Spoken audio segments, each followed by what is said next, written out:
বিমল লাশটার মুখের দিকে বেশ কয়েক মুহূর্ত তাকিয়ে রইল।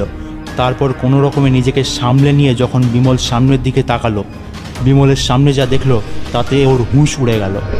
এতক্ষণ ট্রেনের যে কামরাগুলো বিমল খালি দেখছিল, সেই কামরাগুলোতেই অনেকটা কুকুরের মতো দেখতে দানবাকার হিংস্র জন্তু রয়েছে। তারা প্রত্যেকেই বিমলের দিকে একটা হিংস্র চাহনিতে তাকিয়ে আছে এবং থেকে থেকে বিমলের উদ্দেশ্যে গর্জে উঠছে। বিমল দেখলো ওর থেকে কিছুটা দূরে লোকটা দাঁড়িয়ে আছে। বিমল হাত জোর করে লোকটাকে বলল, use headphone for better experience. ধূমপান ও মদ্যপান স্বাস্থ্যের পক্ষে ক্ষতিকারক। হ্যালো, আপনাদের সবাইকে আবারও ওয়েলকাম আমাদের অদ্ভুত রেসের চ্যানেলের পক্ষ থেকে।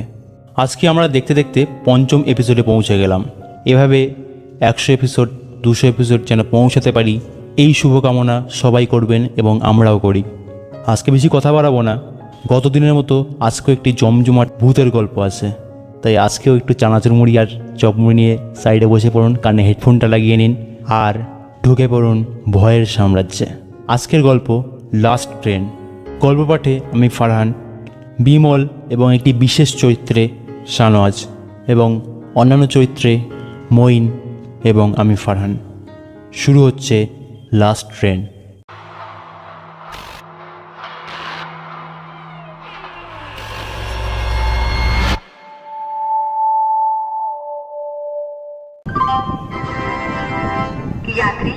বিমল স্টেশনে পৌঁছে যখন ওর হাত ঘড়িটার দিকে তাকালো, তখন ঘড়িতে রাত 9:15 বাজে। টিকিট কাউন্টারে বসে থাকা লোকটাকে বিমল জিজ্ঞাসা করলো, আচ্ছা, দিল্লি যাওয়ার ট্রেনটা কি চলে গেছে? লোকটা বলল, হ্যাঁ, এই 5 মিনিট আগে গেছে। বিমল একটু নিচু স্বরে জবাব দিল।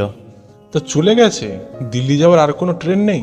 লোকটা একটু চুপ করে থেকে জবাব দিল, হ্যাঁ, একটা লাস্ট ট্রেন আছে 10:30 নাগাদ। আপনার যদি কোনো অসুবিধা না হয় আপনি লাস্ট ট্রেনে যেতে পারেন, তবে সাবধান, অনেক সময় লাস্ট ট্রেনের জার্নির অভিজ্ঞতা খুব একটা ভালো হয় না। না না, আমার কোনো অসুবিধে নেই, আমি লাস্ট ট্রেনেই যাব। আমার অভিজ্ঞতা আছে লাস্ট ট্রেনে যাওয়ার, আমি অনেকবার লাস্ট ট্রেনে জার্নি করেছি। তাহলে ভালো, বেস্ট অফ লাক, আপনার যাত্রা শুভ হোক। ধন্যবাদ। আপনি ওয়েটিং রুমে অপেক্ষা করুন, ট্রেন এলে আপনাকে জানানো হবে। বিমল বলল। ঠিক আছে। টিকিট কাউন্টারে লাগোয়া ওয়েটিং রুম। বিমল বাইরে থেকে দেখলো ওয়েটিং রুমটা পুরো ফাঁকা। বিমল ওয়েটিং রুমের বড় কাঁচের দরজা ঠেলে ভিতরে ঢুকলো। ওয়েটিং রুমে বসার জন্য 5-6টা সোফা রাখা ছিল। তার মধ্যে থেকে একটা সোফা নির্বাচন করে বিমল তাতে বসলো এবং কাঁধ থেকে ব্যাগটা খুলে সোফার উপর রাখলো। তারপর একটু বিশ্রাম নিয়ে ব্যাগ থেকে একটা ম্যাগাজিন বার করে বিমল পড়তে লাগলো। কিন্তু সময় যেন কিছুতেই কাটতে চায় না। বিমলের কাছে প্রতিটা সেকেন্ড যেন 1 ঘন্টা বলে মনে হতে লাগলো। বিমলের একটা সময় পর একঘেয়েমি লাগতে শুরু করলো। ম্যাগাজিনটাকে সোফার উপরে রেখে বিমল ওয়েটিং রুমের ভিতরে পায়চারি করতে লাগলো। এমন সময় ওয়েটিং রুমের কাঁচের দরজা ঠেলে জামা প্যান্ট পরা একটা বছর 40-এর ভদ্রলোক ওয়েটিং রুমের ভিতরে প্রবেশ করলো। লোকটার হাতে একটা কালো রঙের ব্যাগ ছিল। লোকটা ঠিক বিমলের সামনে রাখা সোফাতে বসলো এবং পকেটে রাখা সিগারেটের বাক্স থেকে একটা সিগারেট বার করে ধরালো। বিমল আগের মতো আবার সোফাতে গিয়ে বসলো এবং চোখের সামনে আবার ম্যাগাজিনটাকে মেলে ধরল। ম্যাগাজিনটা পড়তে পড়তে বিমল লোকটার দিকে তাকালো একবার। বিমল দেখলো লোকটা ওর দিকে তাকিয়ে রয়েছে। বিমলের মনে হলো হয়তো লোকটা ওর সঙ্গে কথা বলতে চায়, কিন্তু ওকে চুপচাপ দেখে লোকটা হয়তো ওর সাথে কথা বলার সাহস পাচ্ছে না। ওয়েটিং রুমের ভিতরে বেশ কয়েক মিনিট নিস্তব্ধতা বিরাজ করল। তারপর ওয়েটিং রুমের নিস্তব্ধতা ভঙ্গ করে বিমল লোকটাকে জিজ্ঞাসা করল, আপনি কোথায় যাবেন? লোকটা শটান জবাব দিল, দিল্লি, ওখানে আমার ছেলে থাকে। এখানে আমি একটা বেসরকারি ব্যাংকে চাকরি করতাম, সবেমাত্র 4 দিন হলো রিটায়ার হয়েছি, তাই আর এখানে থাকবো না, ছেলের কাছে চলে যাচ্ছি। আর আপনি? বিমল উত্তর দিল, আমিও আপনারই মতো দিল্লি যাব। লোকটা একটু মুচকি হেসে বলল, তাহলে আমার আর আপনার গন্তব্যস্থান একই। তারপর বিমল লোকটাকে জিজ্ঞাসা করল, আপনার বাড়িতে কে কে আছে? বাড়িতে ছেলে, বৌমা, একটা নাতি আর একটা নাতনি আছে। আর আপনার স্ত্রী? লোকটা কয়েক সেকেন্ড চুপ করে থেকে বলল, আমার স্ত্রী বছর 4 হলো ট্রেন দুর্ঘটনায় মারা গেছে।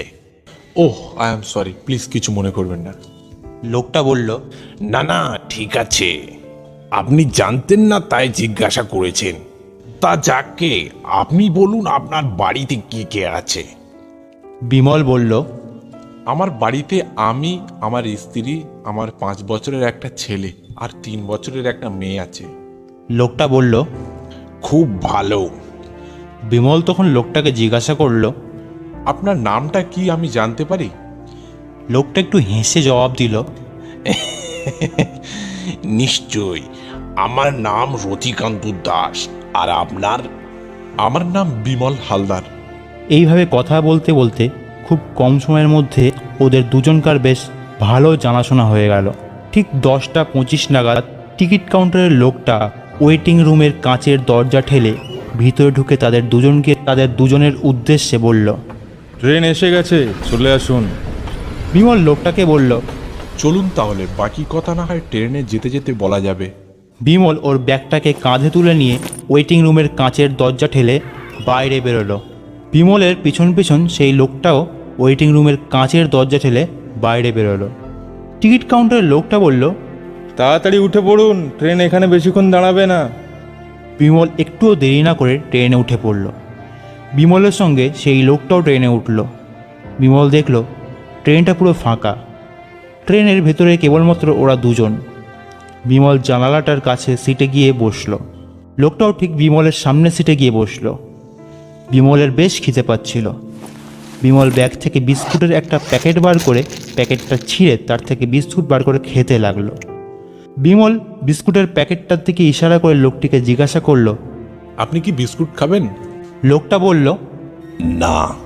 ঠিক আছে, তাহলে আমি একাই খাই। ঠিক এই সময় বিমলের ফোনটা বেজে উঠল। ফোনটা বার করে দেখলো ওর ছোটবেলাকার বন্ধু সাগনিক ফোন করেছে। বিমল কলটা রিসিভ করে হ্যালো বলতেই ফোনের ওপার থেকে সাগনিক জিজ্ঞাসা করলো, এই তুই এখন কোথায় আছিস?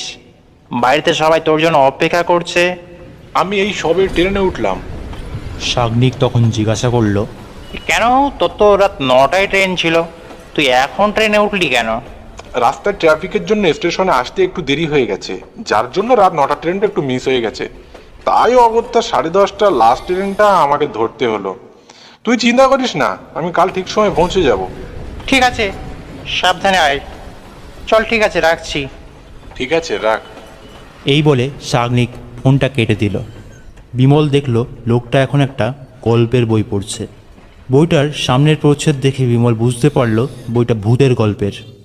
লোকটাকে মনোযোগ সহকারে গল্পের বইটা পড়তে দেখে বিমল কৌতূহল মাখানো কণ্ঠে জিজ্ঞাসা করল, আচ্ছা রতিকান্ত বাবু, আপনি ভূতে বিশ্বাস করেন? লোকটা নিজের মুখের সামনে থেকে গল্পের বইটা ছড়িয়ে নিয়ে বিমলের দিকে একবার গনগনে দৃষ্টিতে তাকালো এবং তারপর বলল, হ্যাঁ, বিশ্বাস করি। বিমল একটু হেয়ালি করে লোকটাকে জিজ্ঞাসা করলো, আপনি কখনো ভূত দেখেছেন? না, দেখিনি। কিন্তু তা বলে যে ভূতের অস্তিত্ব নেই, এটা কখনোই বলা যায় না। এই জগতে যেমন মানুষের অস্তিত্ব আছে, ঠিক তেমনই ভূতেরও অস্তিত্ব আছে। এক কথায়, মানুষ থাকলে ভূতও থাকবে। লোকটা উল্টে বিমলকে জিজ্ঞাসা করলো, কেন, আপনি ভূতে বিশ্বাস করেন না?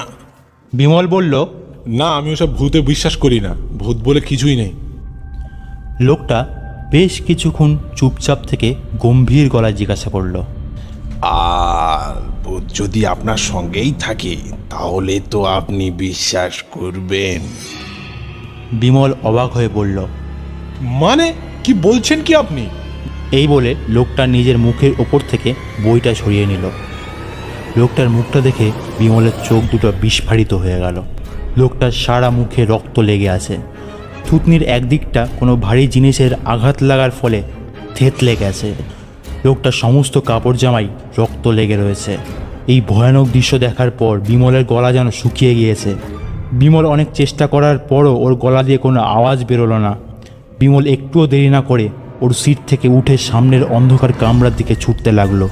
ছুটতে ছুটতে বিমল একটা ভারী জিনিসের সঙ্গে হোঁচট খেয়ে ট্রেনের কামরার অ্যালুমিনিয়ামের মেঝের উপর সজোরে মুখ থুবড়ে পড়ল। বিমলের থুতনি ফেটে রক্ত বেরোতে লাগলো।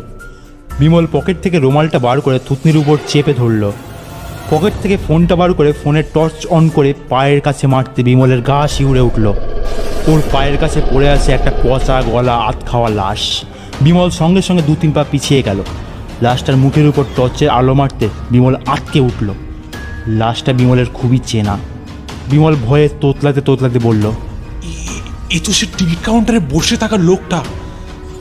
তার মানে বিমল লাশটার মুখের দিকে বেশ কয়েক মুহূর্ত তাকিয়ে রইল। তারপর কোনো রকমে নিজেকে সামলে নিয়ে যখন বিমল সামনের দিকে তাকালো, বিমলের সামনে যা দেখলো তাতে ওর হুঁশ উড়ে গেল। এতক্ষণ ট্রেনের যে কামরাগুলো বিমল খালি দেখছিল, সেই কামরাগুলোতেই অনেকটা কুকুরের মতো দেখতে দানবাকার হিংস্র জন্তু রয়েছে। তারা প্রত্যেকেই বিমলের দিকে একটা হিংস্র চাহনিতে তাকিয়ে আছে এবং থেকে থেকে বিমলের উদ্দেশ্যে গর্জে উঠছে। বিমল দেখল ওর থেকে কিছুটা দূরে লোকটা দাঁড়িয়ে আছে। বিমল হাত জোর করে লোকটাকে বলল, প্লিজ আমাকে ছেড়ে দিন, আমাকে মারবেন না। লোকটা তখন একটু হেয়ালি করে জবাব দিল, অনেক দিন পর একটা শিকার ধরেছি, এত সহজে কি ছেড়ে দেব? বিমল আবার আগের মতো হাত জোর করে লোকটাকে বলল, দয়া করে আমাকে ছেড়ে দিন, আমাকে মারবেন না। লোকটার মুখে এবার একটা পৈশাচিক হাসি ফুটে উঠল। আর ঠিক তখনই সেই কুকুরের মতো দেখতে দানবাকার হিংস্র জন্তুগুলো বিমলের দিকে ছুটে আসতে লাগলো। বিমল কি করবে ভেবে পাচ্ছিল না। ভয়েতে বিমলের হাত পা থরথর করে কাঁপতে লাগলো। দেখতে দেখতে কুকুরের মতো সেই হিংস্র দানবাকার জন্তুগুলো বিমলের উপর ঝাঁপিয়ে পড়ল। জন্তুগুলো তাদের ধারালো দাঁত দিয়ে বিমলের শরীরে কামড় বসাতে লাগলো এবং বিমলের শরীর থেকে মাংস ছিঁড়ে ছিঁড়ে খেতে লাগলো। বিমল নিজেকে ওই হিংস্র জন্তুগুলোর আক্রোশ থেকে বাঁচানোর অনেক চেষ্টা করলো, কিন্তু বিমলের সকল চেষ্টা ব্যর্থ হলো। এতগুলো হিংস্র জন্তুর কাছে বিমল নিজেকে অসহায় বলে মনে করতে লাগলো। বিমল যন্ত্রণায় চিৎকার করে উঠল।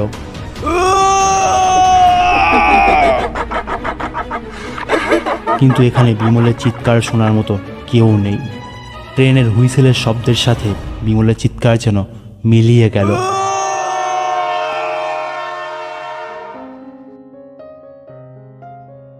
শুনলেন লাস্ট ট্রেন।